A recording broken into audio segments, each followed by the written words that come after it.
별 PM에서 W까지. 별 PM W.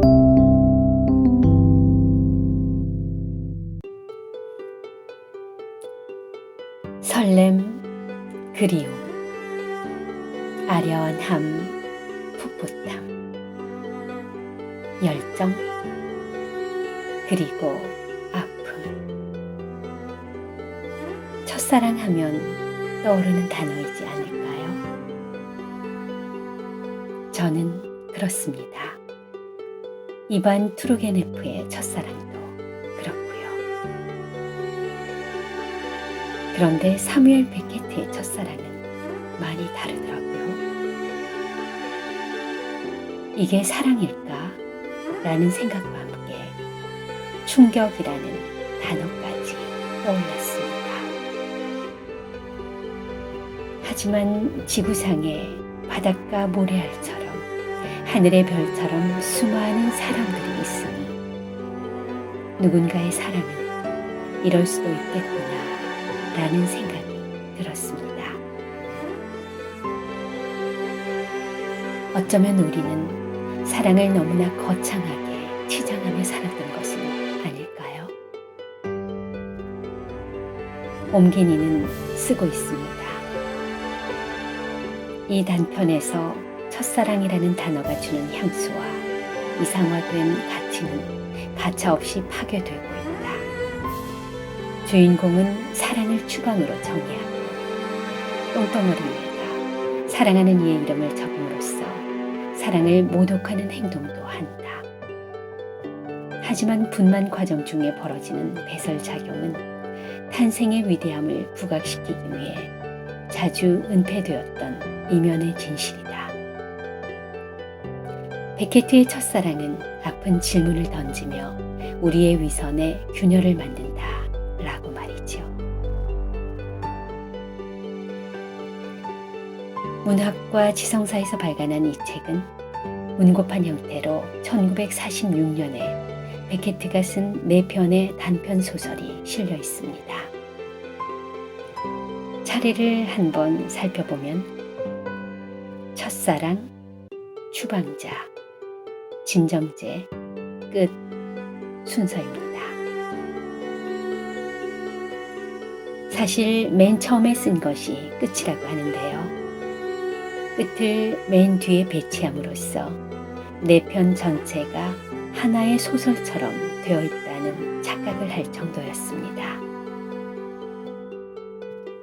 보통 작가들이 온점으로 끝내는 문장을 반점을 사용하여 긴 문장으로 썼으며 쓰지 않아도 될 말을 너무나 많이 쓴 아주 특이한 형태의 문장들로 이루어져 있어서 계속해서 고개를 갸웃거리게 했습니다. 베케트가 이 단편들을 쓰기 전인 1936년 조광지에 발표한 이상의 날개가 머릿속을 계속 스치고 지나가기도 했습니다. 하여튼 여러 가지로 이런저런 많은 생각을 하게 하는 책입니다.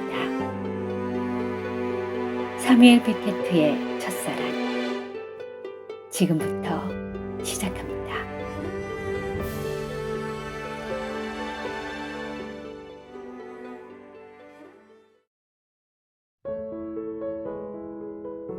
아버지의 죽음 때문에 나는 집을 떠나야만 했다. 그로부터 얼마 후 나와 결혼한 여자의 이름은 그 귀여운 이름은 룰리였다. 프랑스인이 아니었던 그녀는 룰루라고 발음했다. 우리 둘 다 모두 룰루라고 발음했다.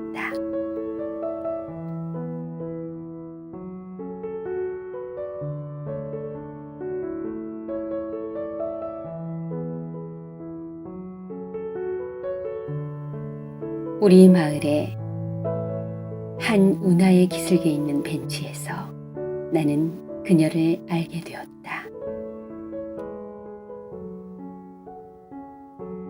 나는 몸을 쭉 펴고 누워서 날씨는 온화했다. 내 머리 위에서 서로를 지탱하기 위해 얽혀있는 나무 두 그루에 이파리 하나 없는 앙상한 나뭇가지들 사이로, 드문드문 지나가는 구름 사이로 별이 총총한 하늘 모퉁이가 여기저기로 옮겨다니는 것을 보고 있었다. 앉을 자리 좀 내어주세요.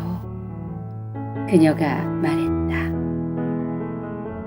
내 최상의 반응은 그냥 가버리는 것이었지만 피곤하기도 하고 어디로 가야 할지 몰라서 그렇게 할 수가 없었다. 그래서 다리를 약간 오므리자 그녀가 앉았다. 그날 저녁 우리 둘 사이에는 아무 일도 없었는데 그도 그럴 것이 그녀는 나한테 말도 건네지 않고 금방 가버렸다. 사실 그녀는 지독히도 귀찮게 달라붙는 여자였다. 그녀는 그 다음 날에도 계속해서 왔고 상황은 언제나 거의 비슷했다.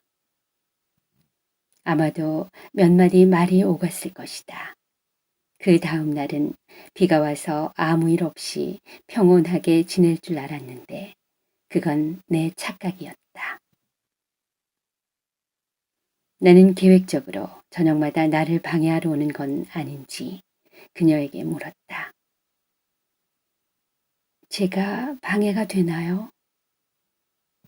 그녀가 되물었다. 우리는 잘 지내고 있다고 생각했어요. 당신이 방해가 돼요. 내가 말했다.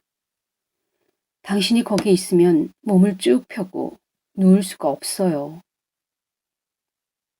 망토 기세다 입을 대고 말했음에도 불구하고 그녀는 내 말을 알아들었다. 당신 두 발을 내 무릎 위에 올려놓기만 하면 되는데요. 그녀가 말했다. 나는 사양하지 않았다. 나의 빈약한 장단지 밑으로 그녀의 포동포동한 넓적다리를 느꼈다. 그녀가 내 발목을 쓰다듬기 시작했다. 그녀가 쓰다듬기를 멈췄을 때 또 나한테 속하고 길들여진 내 자아가 무의식에 잠깐 잠겼다가 다시 정신을 차렸을 때 나는 혼자였다. 마침내 나는 그녀에게 진저리가 난다고 말했다. 그녀는 내 곁에 없을 때도 나를 몹시 방해했다. 하기야 그녀는 있을 때나 없을 때나 늘 같은 이유로 언제나 나를 방해한다.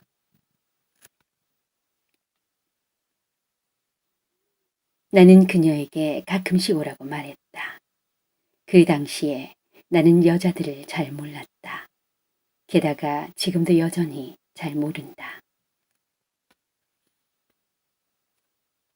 나는 수중에 무릎핀만 충분했다면 태어나서 처음으로 내 생의 마지막을 기꺼운 마음으로 고했을 테지만 결국 그렇게 하진 못하고 꽁꽁 얼어붙은 내 정신 속에서 사랑이라는 끔찍한 이름을 조금씩 부당하게 도용하는 그 어떤 감정과 싸워야만 했다.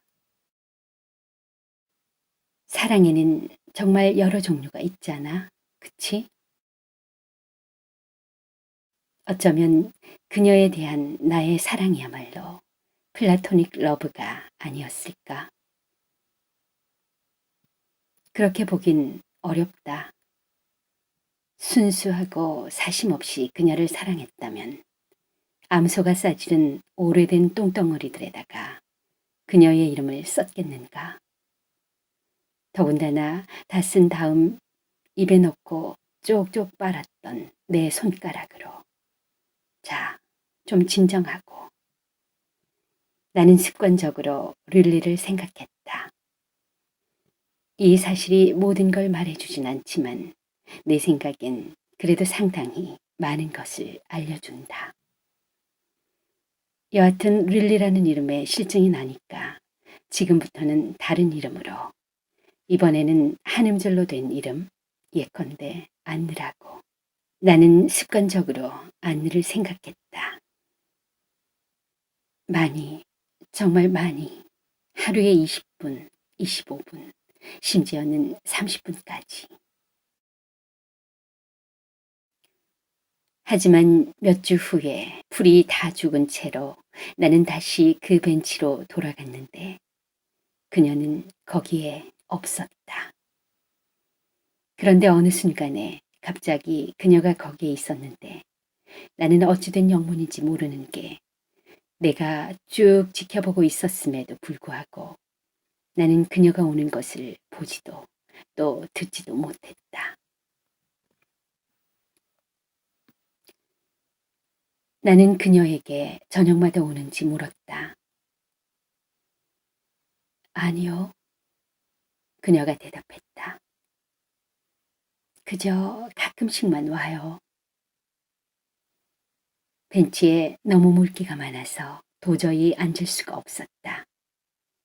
우리는 이리저리 거닐었고 나는 그녀의 팔을 잡으면 기분이 좋아질까 궁금해서 그녀의 팔을 잡아보았지만 전혀 그렇지가 않아서 그냥 놔버렸다. 그녀는 어떤 노래를 하길 바라느냐고 내게 물었다. 나는 아니라고. 그보다는 나한테 어떤 말을 해주길 바란다고 대답했다. 나는 그녀가 할 말이 전혀 없다고 말하리라 생각했고 또 사실상 그래야 그녀다웠을 것이다. 그래서인지 방을 하나 갖고 있다는 그녀의 말에 나는 기분 좋게, 그것도 아주 기분 좋게 놀랐다. 정확히 방이 몇 개인가요? 내가 물었다. 그녀는 방 2개에 부엌 하나가 있다고 대답했다. 그 2 방은 붙어 있나요? 내가 물었다. 이제야 대화다운 대화가 벌어진 것이다. 그 가운데에 부엌이 있어요. 그녀가 대답했다. 그곳에 정말 부엌을 사이에 두고 서로 떨어져 있는 방 2개가 있었던 것으로 보아 그녀가 내게 거짓말을 한 것은 아니었다. 그녀는 내 소지품을 찾으러 가야 하지 않겠느냐고 말했다. 나는 소지품 같은 것은 없다고 알려주었다. 우리는 오래된 집 맨 위층에 있었는데 원하기만 하면 창문 너머로 산을 볼 수 있었다. 그녀는 소파로 다가와 등받이 너머로 내 쪽으로 몸을 숙이고 있었다. 이게 다 가족이라 가능한 일이죠. 그녀가 말했다. 나라면 발끝으로 조심조심 걸어 나갔을 텐데. 하지만 그녀는 꼼짝도 하지 않았다. 여기서 중요한 점은 그녀에 대한 내 사랑의 감정이 벌써 사라지기 시작했다는 사실이다. 더는 길게 말하지 않겠다. 장소가 낯설기는 하지만 곤히 잘 자리라 생각했는데 웬걸 밤새도록 아주 심하게 몸을 뒤척였다. 다음 날 아침 파김치가 되어 일어나 보니 내 옷이 풀어 헤쳐져 있고 이불도 엉망이었으며 그리고 내 옆에는 안느가 물론 실오라기 하나 걸치지 않고 드러누워 있었다. 그녀가 저지른 일임에 틀림없다. 나는 여전히 스튜 냄비를 손에 쥐고 있었다. 나는 그 안을 들여다보았다. 그것을 사용하지는 않았다. 내 성기를 바라보았다. 그게 말을 할 줄만 알았더라도. 더는 길게 말하지 않겠다. 그 밤은 내 사랑의 밤이었다. 그 집에서 내 생활의 체계가 조금씩 잡혀갔다. 그녀는 내가 일러준 시간에 맞춰 식사를 가져왔고 내가 잘 있는지 뭐 필요한 것은 없는지 가끔씩 살펴보러 왔으며 하루에 한 번씩 스튜 냄비를 비웠고 한 달에 한 번씩 방 청소를 했다. 가끔씩 들려오는 노랫소리가 나를 심하게 방해하지는 않았다. 가장 심하게 나를 방해했던 것은 밤이나 낮이나 몇몇 시간대에 은밀하게 아파트를 가득 채우는 다른 소리들, 즉 작은 웃음소리들과 신음소리들이었다. 나는 더 이상 안느를 정말 조금도 생각하지 않았지만 그래도 내 삶을 살려면 침묵이 필요했다. 나는 이성적으로 생각하여 공기는 이 세상의 소리를 운반하며 그 소리에 웃음소리와 신음소리가 매우 큰 비중을 차지한다고 나 자신에게 설명해 보았지만 그럼에도 언짢기는 마찬가지였다. 항상 똑같은 놈인지 아니면 여러 놈인지 나는 갈피를 잡을 수가 없었다. 작은 웃음소리들과 신음소리들은 서로 너무나도 흡사하니까. 함정에 빠질 때마다 내 말은 의심에서 벗어나려고 애를 쓸 때마다 느껴지는 이런 비참한 당혹스러움이 그 당시에 나는 끔찍하게도 싫었다. 그녀를 추궁한 결과 그녀가 자신이 교대로 받은 손님들 때문에 그렇다고 말함으로써 나는 꽤 진전을 이뤘다. 그럼 당신은 매춘으로 먹고 사는 건가요? 내가 물었다. 우리가 매춘으로 먹고 사는 거죠. 그녀가 대답했다. 어느 날 그녀는 뻔뻔스럽게도 임신했다고, 임신 4, 5개월째라고 내 아이를 가진 거라고 나한테 통보했다. 그녀는 옆모습을 보이면서 나한테 자기 배를 보라고 했다. 그녀는 옷까지 벗었는데 아마도 치마 안에 쿠션을 숨기고 있지 않다는 것을 보여주려는 속셈도 있었을 거고 또 분명히 옷을 벗는 데서 느끼는 단순한 기쁨 때문이기도 했을 거다. 어쩌면 그냥 배에 가스가 차서 불룩해진 것일 수도 있어요. 그녀를 위로하고자 나는 그렇게 말했다. 이거 봐요. 고개 숙여 자신의 젖가슴을 바라보며 그녀가 말했다. 젖꼭지 색깔이 벌써 짙어지고 있어요. 나는 죽을 힘을 다해 말했다. 유산시켜요. 유산시켜. 그러면 젖꼭지 색깔도 더 이상 짙어지지 않을 테니까. 그녀는 자기 몸의 둥글둥글한 다양한 부분을 단 하나도 놓치지 않고 보게 하려고 커튼을 활짝 열어젖혔다. 그날부터 집안에서 일어나는 모든 일이 나한테는 나쁘게, 점점 더 나쁘게 돌아갔다. 그게 그녀가 나를 소홀히 대해서가 아니라 그녀는 절대로 나를 심하게는 소홀히 대할 수 없었을 테니까. 나한테 자기 배와 가슴을 보여주고 아기가 곧 나올 것 같다고 말하며 아기가 노는 게 벌써 느껴진다고 하면서 망할 놈의 우리 아기로 나를 괴롭히려고 그녀가 끊임없이 찾아왔기 때문이다. 태동이 느껴진다면 나는 말했다. 내 애가 아니에요. 그 집에서 아주 못 지내지는 않았다. 그건 확실하다. 거기는 분명 이상적인 곳은 아니었으나 그렇다고 그 집의 이점들을 과소평가하지도 않았다. 나는 떠나는 것을 망설였고 벌써 나뭇잎들이 떨어지는 가운데 겨울이 두려웠다. 나를 끝장낸 사건은 바로 탄생이었다. 나는 그 일로 인해서 잠에서 깼다. 애가 나온 게 틀림없었다. 그녀가 다른 어떤 여자와 함께 있었다고 나는 믿고 있는데 부엌에서 어떤 발소리가 가끔씩 들려온 것 같았기 때문이다. 아무도 날 쫓아내지 않았는데도 집을 떠나는 상황이 내 가슴을 아프게 했다.